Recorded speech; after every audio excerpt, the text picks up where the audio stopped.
বন্ধুরা, এটাই সেই সুইমিং পুল যে সুইমিং পুলের কথা আমি তোদের বলেছিলাম। বন্ধু, অনেক গরম পড়তেছে, চল তাড়াতাড়ি পানিতে নামি। আরে এই ছেলেটা এখানে দাঁড়িয়ে আছে কেন? বন্ধু কি হয়েছে? আরে বন্ধু, পানি অনেক ঠান্ডা আছে, তাড়াতাড়ি আয়। আসতাছি। আরে ওই ছেলেটা এখনো ওখানে দাঁড়িয়ে দাঁড়িয়ে দেখছে, গিয়ে দেখি তো। বন্ধুরা তোমরা গোসল করতে থাকো, আমি আসতেছি। বেটা, তুমি অনেকক্ষণ ধরে গেটের বাইরে দাঁড়িয়ে আছো, ভিতরে এসে সুইমিং পুলে গোসল করো। না না ভাইয়া, আমার কাছে টাকা নেই, আমি ভিতরে যাব না, ভিতরে গেলেই ওরা আমাকে মারবে। আরে বেটা, চিন্তা করিস না, তুই আমার সাথে চল, তোকে কেউ কিছু বলবে না। কে দেখবো কে কে শয়তানকে হারিয়ে আল্লাহকে ভালোবাসো। যারা আল্লাহকে ভালোবাসো ভিডিওতে লাইক করে চ্যানেলটিকে সাবস্ক্রাইব করে দাও। যারা শয়তানকে ভালোবাসো তারা কিছুই করতে হবে না, আর কমেন্টে আল্লাহু আকবার লিখে যাও।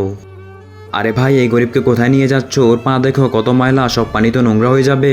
আপনি চিন্তা করবেন না, আমি ওর পা ধুয়ে দিচ্ছি, চল বেটা। এখন কি ছেলেটিকে নিয়ে যেতে পারবো? কিন্তু এর টিকিটের দামটা কিন্তু তোমাকেই দিতে হবে। আমি দিয়ে দিব, চল বেটা। ছেলেটির এই ভালো কাজটির জন্য তো ভিডিওতে একটা লাইক সাবস্ক্রাইব করাই যায়।